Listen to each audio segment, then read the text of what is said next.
honouring all the myths and stories, all the failures, all the glories, stepping boldly forth into this eternal moment. Are you ready?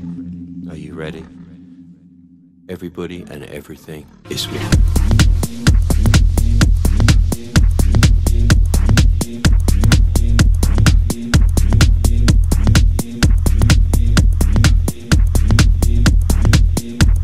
Everybody and everything is one.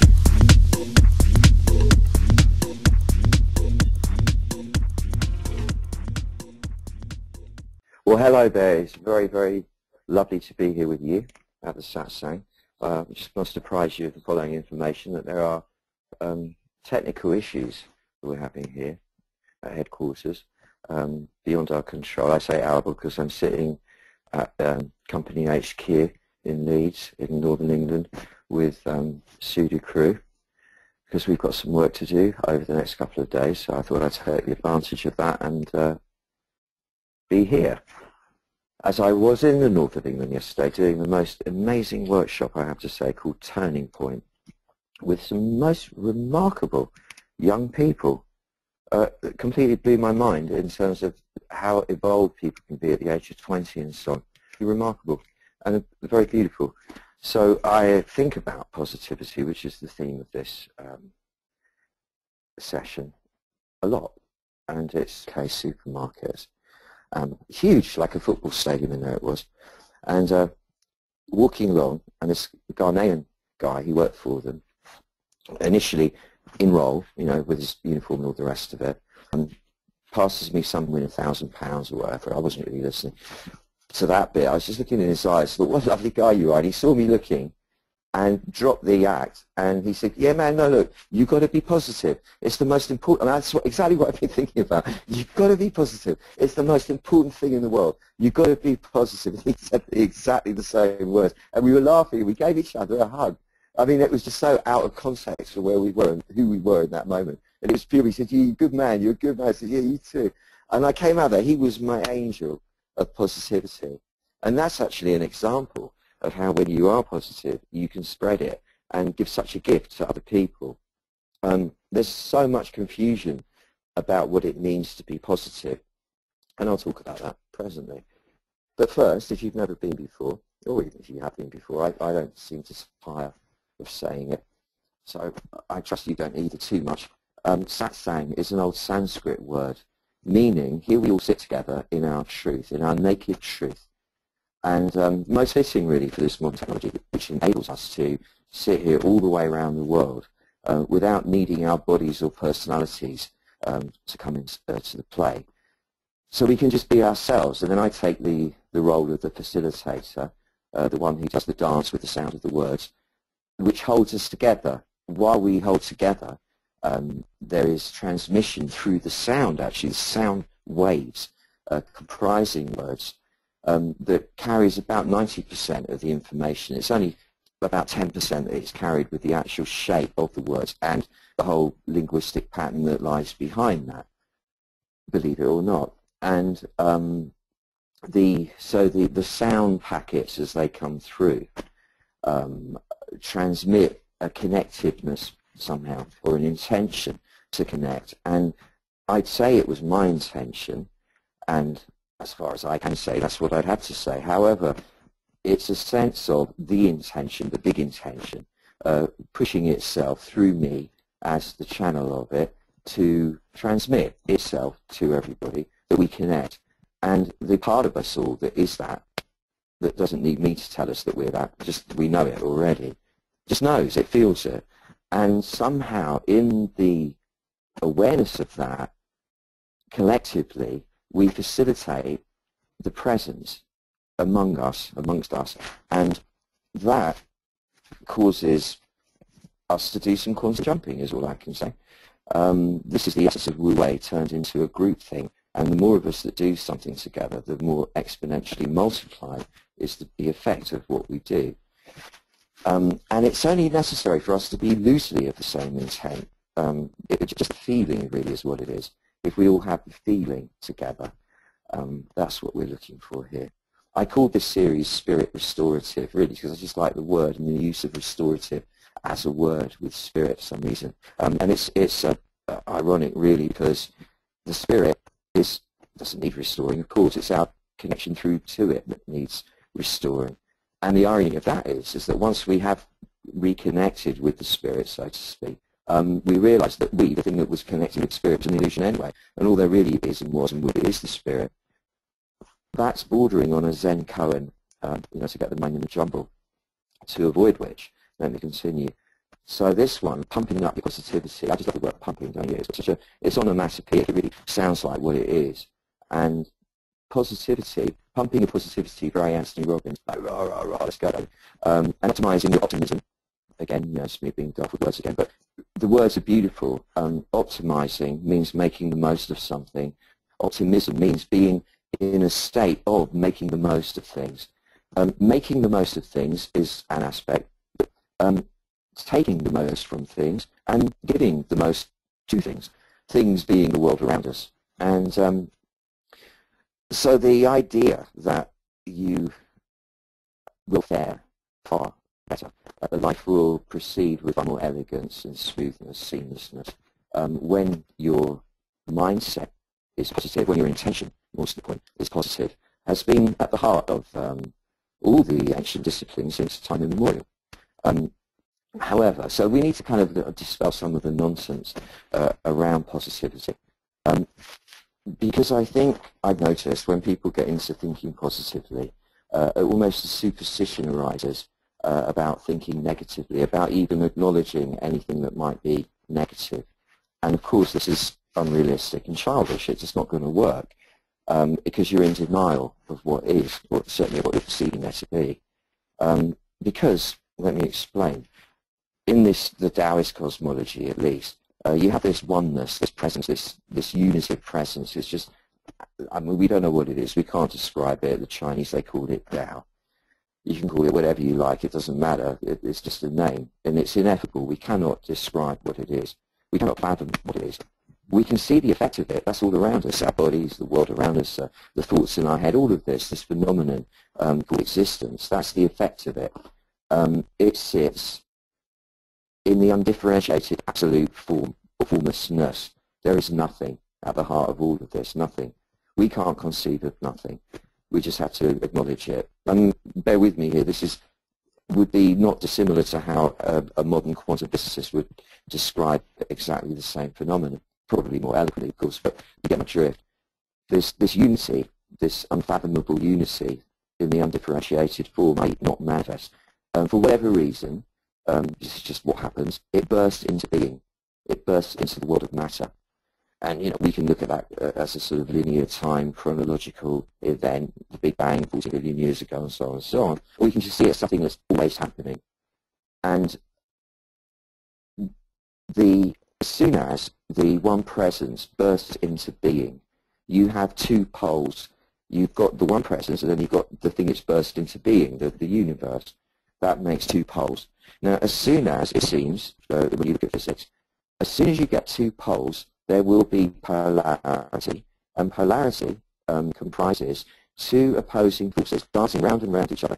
The first one gaining the ascendance, and then when it reaches its zenith, at that very point, the seed of the other is born.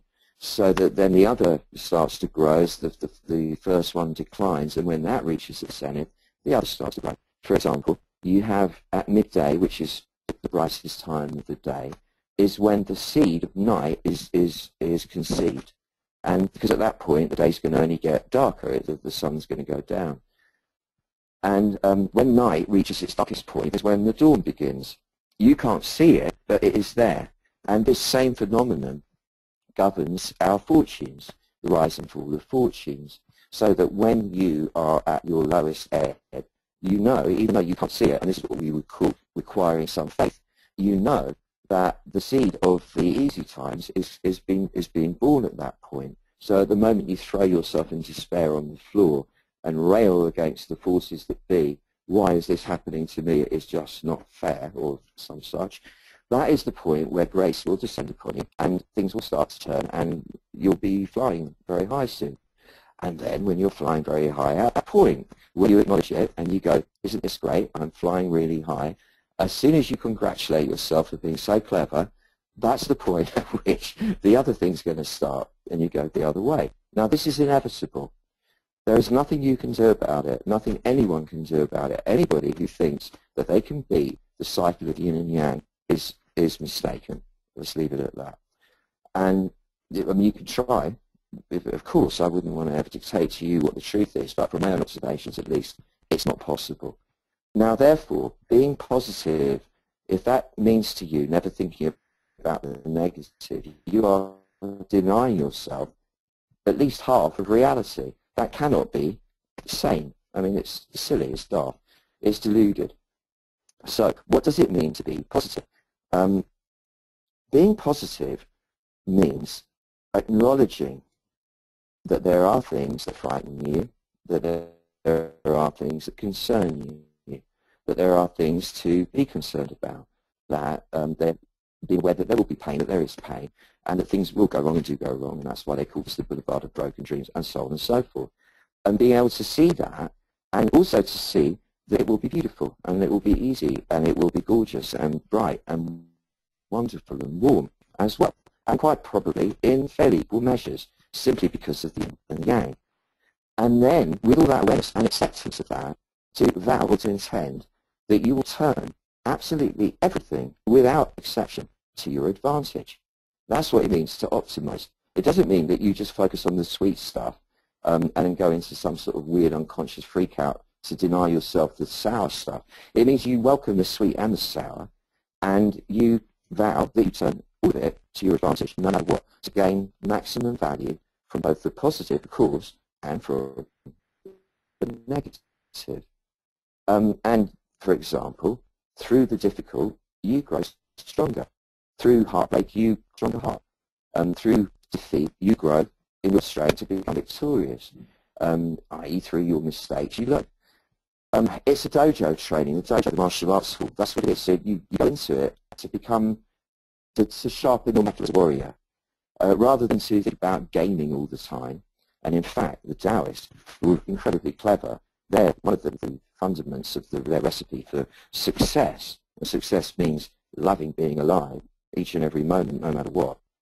That's why people want to make money, is because they want to love being alive more and more and more. But really, success is just loving being alive, and really knowing that you're loving being alive. So one of their recipes for this was, rather than invest in gain like that, invest in loss, because everything turns to its opposite. And it's actually a lot easier investing in loss. So you welcome the pitfalls that occur, the delays, the hold-ups, the daft stuff that goes on. You develop a humour about it. You take it in your stride, because you know that in each cloud there is a jewel, just as in every jewel there's a cloud around it. I mean, that's the way it works. That's the yin and the yang.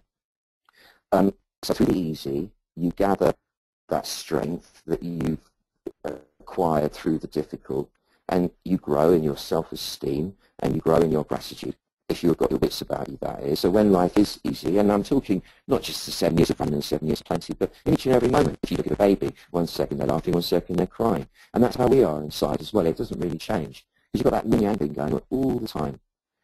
So through the easy part of it, rather than just go blank on it, you gather the stuff that you've acquired through all the pain you've been through, and you let yourself grow in self-esteem, in your gratitude for being here. As opposed to when the difficult bits come, you use those to grow strong. So when something horrible happens, of course you have shock at first, and of course you'll resist it and go, why is this happening to me? You'll go into self-pity and anxiety, just mean the whole thing's going down the loo now. I'm not finishing off the rest of it. But as soon as you can, you gather yourself. Go, I choose to use this to go stronger through. I turn everything to my advantage. And it may feel unpleasant, but unpleasant's only unpleasant, no big deal. And so on. But I'll get more into how you do that properly in a second. So yeah, the yin and the yang cycle is going on in varying durations on various planes constantly. You know, from the idea of you can imagine 7 years of difficult times, 7 years of easy times, 7 seconds of joy, 7 seconds of panic, you know, whatever. It's moving constantly on every plane. And, you know, hence you will have fluctuations in your moods. And when negative stimuli occur, that's things going against you, you have to be mindful of your intention at that point, to turn everything to your advantage. That's the key, being mindful of your intention, rather than just compulsively succumbing to one of those gloom and doom spirals. Optimism means making the most of everything and seeing the most in everything. That means focusing on what's to be grateful for in every second, rather than what's to feel sorry for yourself about. And it's very subtle. This is very subtle. It's not a shouting thing. It's not like a rah-rah chat that you're giving to yourself. It's not gross at all. There's nothing gross about this process. But left unchecked, in each and every moment, we will, if you observe, generally default to the negative, as in like, oh no, how's this going to hurt me, as the information comes in, rather than, oh yes, how am I going to benefit from this? This is a discipline to develop. How am I going to benefit from this, rather than, oh no, not another. You're familiar with it, I'm sure. And this, because the reason we do that, as I said before, is that we're built to resist. That's how we exist. We resist the continuum of atoms, hence we hold a shape for a while. And because we resist all incoming information as our first position. Oh no, oh no, oh no. So vigilant mindfulness is essential at all times. And that means watching the mind in the prefrontal cortex, that's the forebrain in front of the brain, going through all its motions and then intervening at the inception of each reaction. So a stimulus comes in, you've got all this new job, you've got a new job, fantastic. And one of this, but then, oh no, there's going to be so much work to do. No, so it's going to be difficult. What if I fail? And then you see yourself failing and go through a whole thing. Now, at that moment, if you're vigilantly mindful, you see that starting to occur. You see yourself start to compulsively create a horror movie to wind yourself up with, and you intervene at that point. You intervene there to take command. And therefore, you transform the reaction into a response. So reaction is what happens when you're in victim mode, when you're vulnerable to the world around you and you're reacting to it. Responding is when you take responsibility for how you're feeling and the action that's occurring. So rather than therefore succumbing to the compulsive habit of triggering all the unnecessary emotional turbulence and the self-punishing distress in the belly by concocting all negative descriptions about what's going on and negative evaluations, you're able to choose how you describe the situation to yourself and how to respond to it.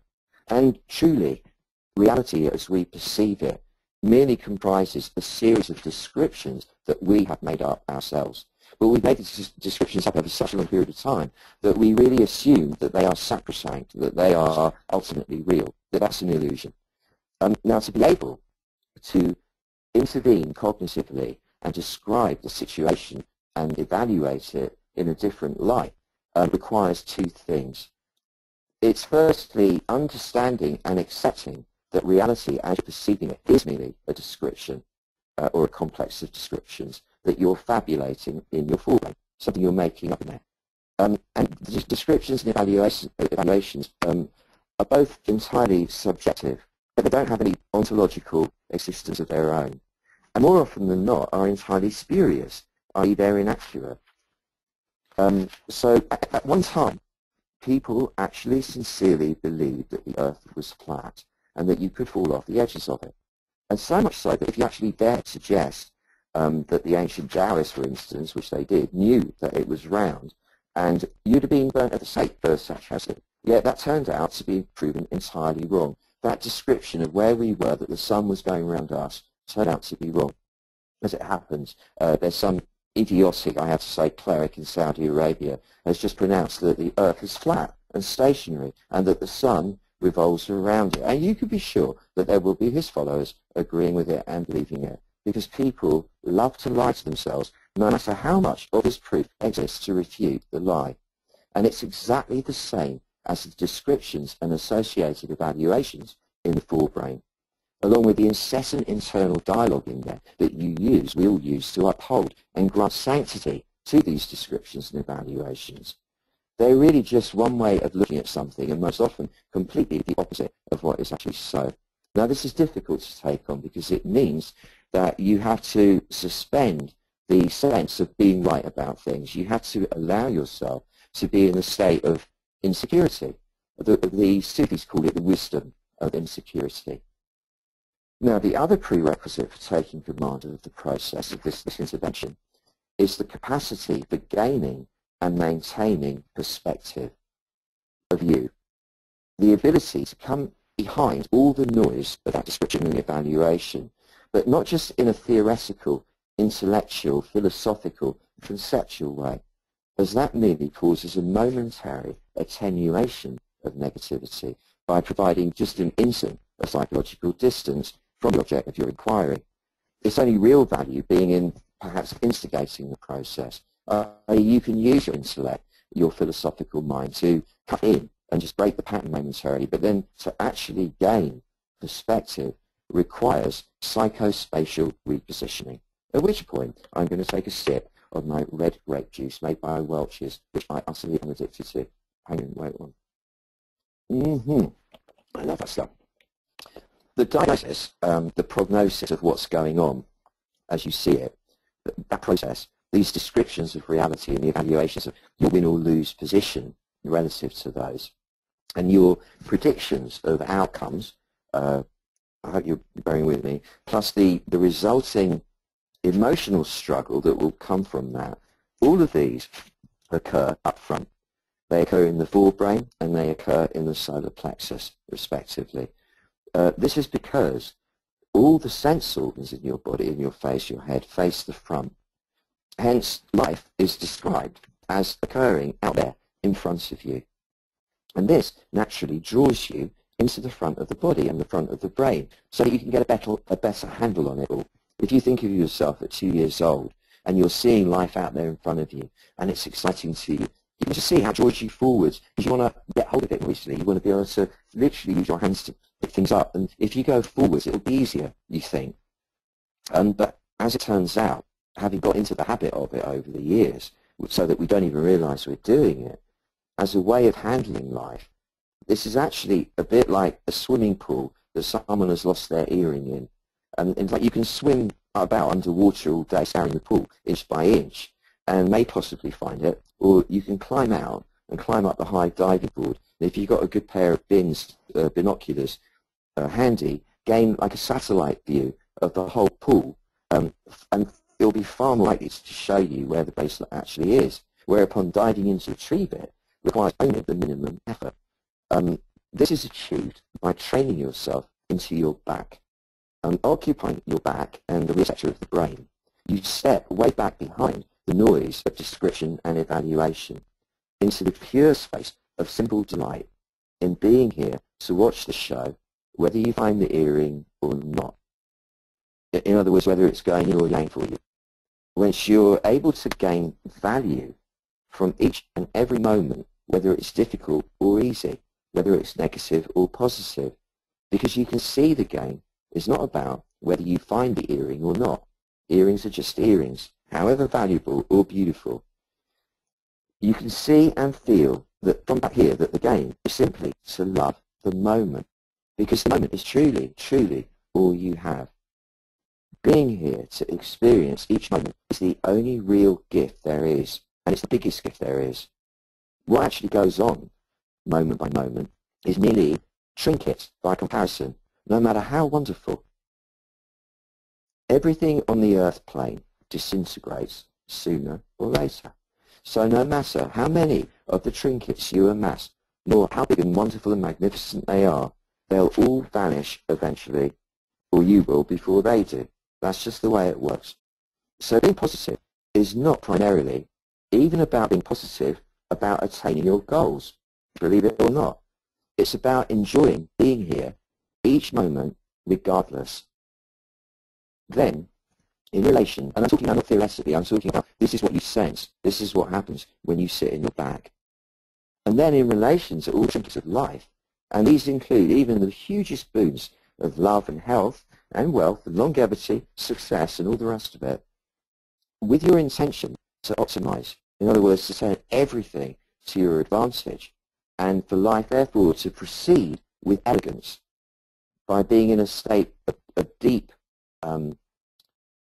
enjoyment, the trinkets all come your way anyway. So in other words, when you let go of trying to make things happen and your whole focus is on loving being here, this is the ultimate positivity. All the trinkets, no matter how huge or small, will all come to you anyway.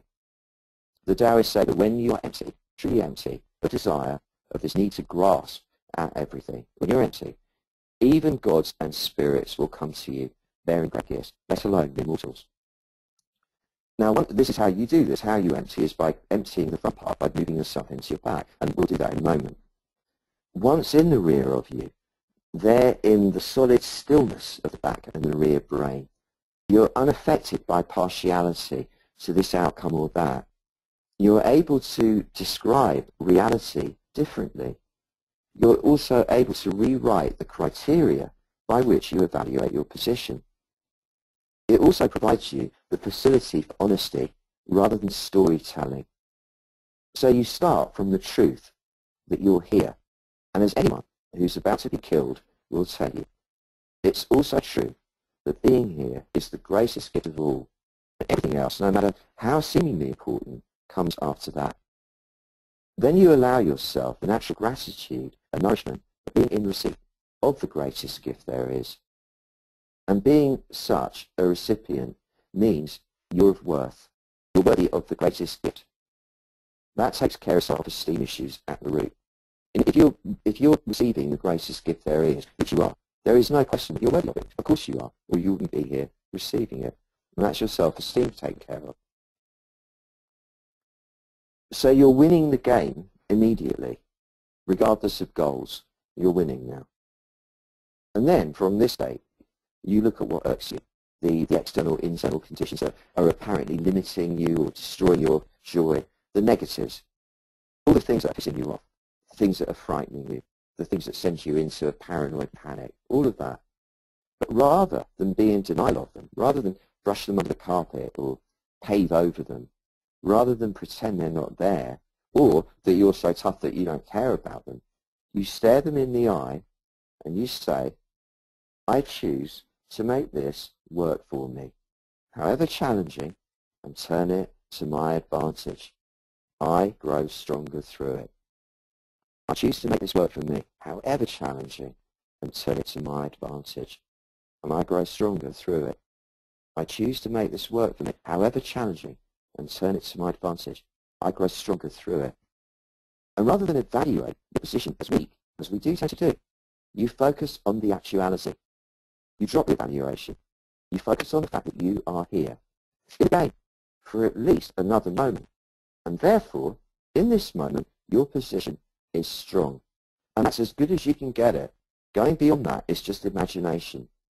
Reality is this moment. In this moment, you're here, receiving the greatest gift there is. You are not weak, therefore. Your position is strong.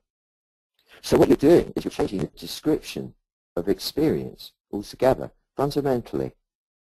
Hence, you're changing the evaluation, and therefore the prognosis or the prediction. That whole process has been completely radically transformed. Or, of course, you can continue punishing yourself by the self-induced suffering, reverting to your habitual descriptions and evaluations, if you find that provides you greater value. There's no law about this. You're free to do either one. And in fact, I have to say, a good old moaning session can be very, very valuable, but only when you're not identifying with it, when you can see it as just theatre going on in the front of you, and then return to the positive position as swiftly as convenient, because otherwise you're just wasting energy. So now let's jump to the meditation process, and let's make this magic happen. By us doing this together, with each other as witness, we set in motion a whole new wave of positivity with a quantum whoosh. And that is the primary intention in doing this. However, it's also an opportunity to acquire the technique as your own, so that subsequently you're more easily able to entrain your mind to process life with optimal positivity henceforth. So let your eyelids slowly drop and feel them fluttering somewhat. Just keep them a fraction of a millimetre open at the bottom. Just allow in a slit of light and enjoy that little fluttery feeling. Get a feeling of all the weight in your upper body, your head, your shoulders, chest. It's quite a lot of weight there, all those bones. And let that weight sink down through your body where it wants to go and say hello to the power of the ground. So you feel heavy and rooted in the lower part and relatively light and spacious in the upper part. Now relax absolutely everything. That means your buttocks, It doesn't matter how relaxed you think you are, there will be some degree of gripping, need to be gripping onto the earth to stay on it. Just let your forearms relax a lot more and trust that you don't have to grab hold of anything right now. Your face, which you are constantly using to face life with and face others with, and which therefore requires certain tension, let your face completely and utterly relax. Get off it so that you look like a simpleton. And your throat, let your throat soften. And your middle back, let your middle back soften. And your upper belly, let your upper belly soften. And let it feel warm. And let that warmth spread down into your pelvic bowl, that area encased in the pelvic bones and the pelvic floor. Just let that warmth slosh about down there, like a warm bath. And let the relaxation from that spread down your legs, down to your feet, lest we forget, down your arms and into your hands. And stop holding your breath and let breath flow more silently, more like silk being reeled from a cocoon. And as the breath comes in, visualize that if you were wearing a shirt or a dress, or both side seams. Also, if you had a hat made similarly, your head would have side seams. So it's everywhere rear in the head as well as side seams to be the back area. Just let yourself sit back there. You've got the headrest respectively. And like the Queen or the King of the realm, which you are of your own realm, let yourself sit right back to receive her visitors. She stays back in the throne. He stays back in the throne. Because that gives the sovereign dignity, uprightness, and power. And the others have to lean forwards. Out in front of them, towards the front of the palace, there are all the minions and the guards to protect the Queen or the King from the outside world. And that's where you are now. You're right at the back of the palace, in the throne room, up on the plinth, in the throne, sitting all the way back. I'm going to do a meditation a technique to action. Before I do, focus on the two halves of your breastbone. And as you breathe in, do all the pull, be happy to be that size. You are now huge. Enjoy that. Still in your back, still breathe at the front of you, has become relatively calm and still, no longer as agitated. Noting that the forebrain is now relatively empty of thought. It's as if the Houses of Parliament have all gone home for the night and had a rest. And all that debate in the front has subsided. Maybe just a couple of cleaners cleaning up in there. Maybe a little ruffle of movement in there, but that's about it. Now honour from back here that you are here. Just honour it, however you do that. Honour, I am here, I honour this. And what I want you to do now is to visualise that your being, this is your spirit body we're talking to now, your being as it sits here in space is wrapped around by like a cocoon of bright white light that is spinning around you from head to toe and toe to head in an anti-clockwise, counterclockwise direction. Faster and faster and faster. And so it's going as fast as you can possibly imagine. And as it circles around and around you, anti-clockwise, it's cleansing you of all residue of toxic negativity. All the times, the zillions of times that you've gone, oh no, it's cleansing you of that energy that got stuck in your field. And it's spinning round and round and round. It's cleansing you of the associated glitches and lesions in the body that result from all those oh no's. All of that has been cleansed. You're being purified of dis-ease on every level. And it's almost dizzying and incredibly enjoyable, feeling the light spin around you. You catch it in mid-spin and then suddenly turn it like a schoolboy on a playground roundabout thing. Spin it in the other direction. You get a wonderful whoosh, a momentary confusion in the flux between the yin and the yang. And now it's spinning in a clockwise direction, and it's gaining momentum, and it's going faster and faster. And as it's going faster and faster until it's reaching an almost unimaginable speed, it's building positive energy, strength, and it's building it more and more and more with every turn. until every cell in your body, let alone every cell in your mind, is being imbued with this supercharged positivity. And allow that just to keep spinning on its own now, while you now concentrate on another cocoon of light. But this one, rather than going round and round you on the lateral level plane, is going round and round you on the vertical plane. So first of all, it's coming up your front, over the head, and down your back, and then up your front, over your head, and going faster and faster and faster. Set it into full spin. And as it does, it's cleansing you on this plane of all the residue, of all the negativity that's ever accrued inside of you. And it's spinning so fast now that there isn't any residue of negativity that could possibly withstand its force.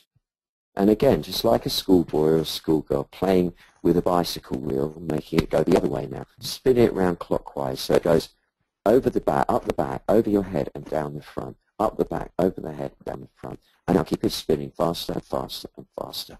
And as it's doing that, it's imbuing you at the deepest structural level with absolute positivity, pure positive strength. Now relax and relax into your back, and let's change the descriptions purely from an existential, experimental point of view. So from far back here, very large that you are, gazing from the back of the brain along a line that stretches almost to, well, it actually stretches to infinity, that goes out through the center of your forehead, just between the eyebrows.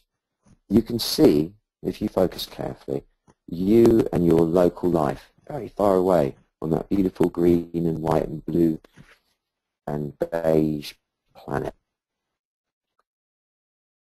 And as you see yourself there, in whatever scene occurs to you, you can actually see the energy of the inevitable yin-yang flux, which is in command of your earthly existence. And as you see that beautiful dance of the yin and the yang, the awful pain and the beautiful pleasure dancing with each other, the awful sorrow of loss and the amazing joy of meeting again, make an intention now to receive, for your local self, to receive everything that comes from now on, both the negative and the positive, as a gift of absolute love, only there to make you stronger, more beautiful, more magnificent in every way, in health, in wealth, in joy, and in all the rest of it. I intend to receive everything from now on, without exception, both the negative and the positive, both the yin and the yang, as a gift of absolute love, there to make me stronger in every way, in health, in wealth, in joy, and in everything else. Now visualize your earthbound self, the front self, the drama-related self, taking everything the yin and the yang throws up in its stride. Visualize your front self, your earthbound, your environmentally referenced self, way out there, down the chute on the planet, actually imbued with that magnificent equilibrium and wisdom, and taking everything that the yin-yang throws up in its stride, cheerfully, optimistically, making the most, taking the most, and giving the most. So that by the time your local front self reaches that last moment in form, no matter what the yin-yang flux has thrown in your way, that you have had the fullest possible value from the big ride, and that you can look back from there and know you've had the greatest possible value from this life, and had given the greatest possible value. So see this positive charge, I'm talking about giving it now, the positive charge that we've all built up as an electric rose gold light, spreading fast and far from your heart and from all our hearts outwards in ever-expanding concentric circles like contour lines, spreading over the face of the earth and touching every sentient being with its healing power, right now. See the whole atmosphere of the whole world light up brighter with this electric rose. Then, maintaining your rightful place here in the back. Maintain your rightful place here in the back. Let your presence, you, also simultaneously zoom in and feel the front self bathing in the light that the big back self, all our back selves, have just transmitted. Bathe in the light. Your local self, hello local self, bathe in the light. Be healed by it. This is the light, the pure, pumped up positivity. This probably takes 24 hours to pass through your system, encounter the energy flowing in every organ and bowel, brain and sex organ, and come out the other side with you feeling a new level of positivity. Not a huge noisy thing, as I said, it's very subtle, this business, but reliable and tenacious, and nothing can upend it. Now next week, the theme is peace restorative, pumping up your peace and your relaxation in the midst of action. So this is going to be focusing on, now you've got your purpose, your direction, your focus, your everything else, and all of this that we've got today, the joy, the pleasure, and now the positivity. To find the peace, that beautiful relaxation, not collapsing, but relaxing in the midst of activity. So do please come to that. Or not even please. I've trained myself to stop saying please many decades ago, because it's such a manipulative, pointless word. If it pleases you, would you do this? It's silly. You can infer it in the tone, like, come next week, and thank you is the important one. Thank you for being here. But before we part company, however, it's time for some Q&As. This is where the technical issues are coming in, because we don't know if Sue Crew is able to actually transmit through the microphonic system at this point. And if not, she's going to whisper across to me what to do, and I'll do my best to do it. Here we go. We're going to find out now. Hello. Yeah, I think this is working. I can see it on the screen. We actually don't have any questions as yet, though. We've got Queen Esther saying, thank you so much. Especially love going back up there in the big self. Wonderful. It's a delight, and Queen Esther was very lovely to do that workshop in Manchester yesterday. Brilliantly sorted. And so the privilege of your presence and your wisdom is something that can't be overestimated. Very glad you were able to make the satsang. Jen is letting us know she's just typing the question, so we should have that shortly. Here we are. Maybe for the next session, actually, because the question is wondering if there's any particular diet to do to support the super healing. The diet for the super healing. I think maybe that's better for the super healing Q&A. But in short, a good balance of all colours. Basically, what you find, I mean, yeah, but go easy on the blue, I reckon. What you find is that by coming into the properly sensitive position, which is what we were doing here and what the super healing has to its root, as well as all this Taoist stuff does, you naturally are disinclined to eat rubbish without forcing it. However, if you do, you naturally balance it with stuff that is going to neutralize the effects. The Taoists, interestingly, although really quite expert at the 5 tastes and what affects the various organs, lay great stress in not becoming obsessive or focusing on food itself.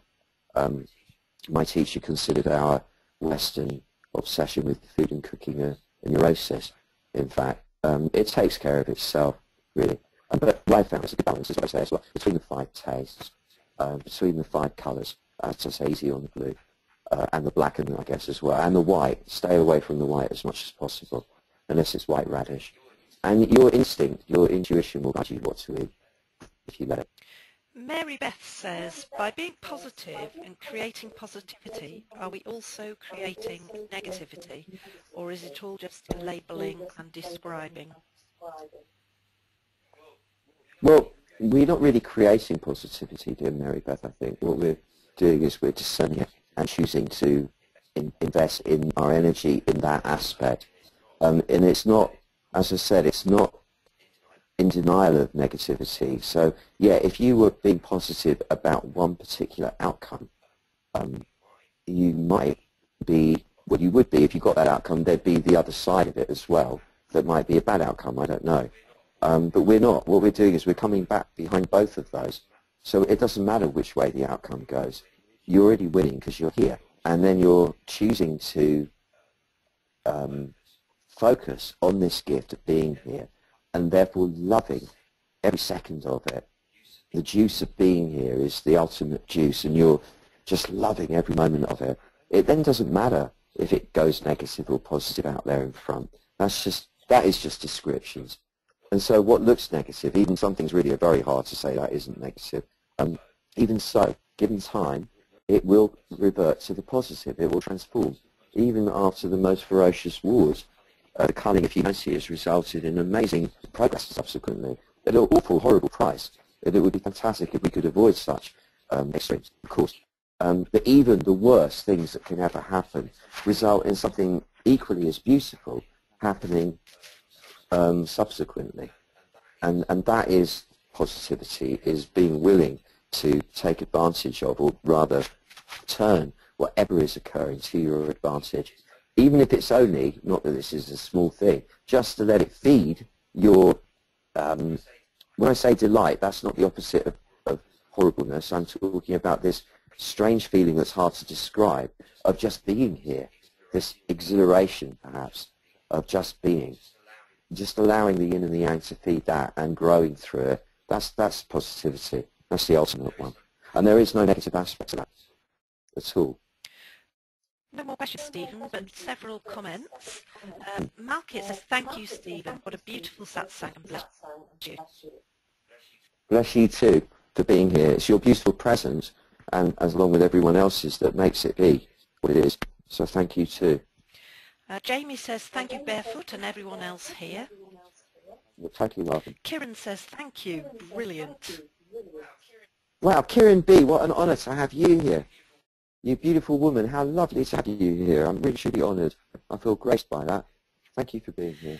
Penny says, I experienced the microcosmic orbit this week in a very good way. It cleared my energy field for the whole day. Exciting.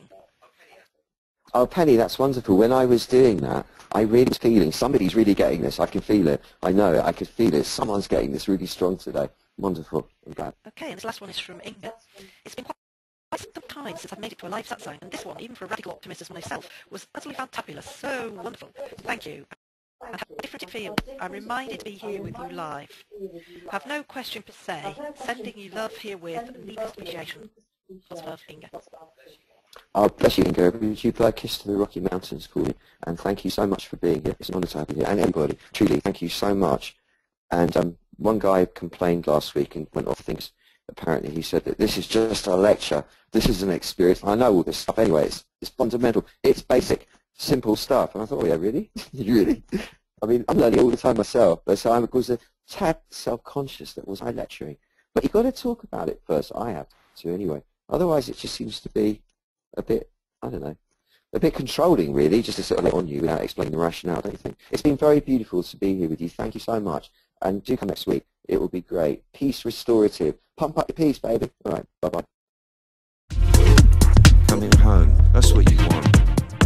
Coming home is what you wanted all the while. Back to this place where you've always been free. Back to this place where you can't fail to see. Everybody and everything is one.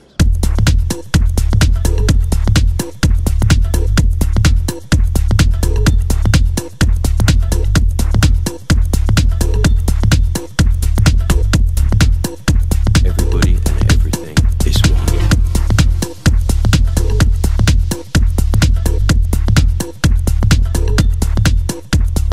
Not that I'm being judgmental or regimental, maybe mildly sentimental, but I'm sure you've noticed existence is a mystery.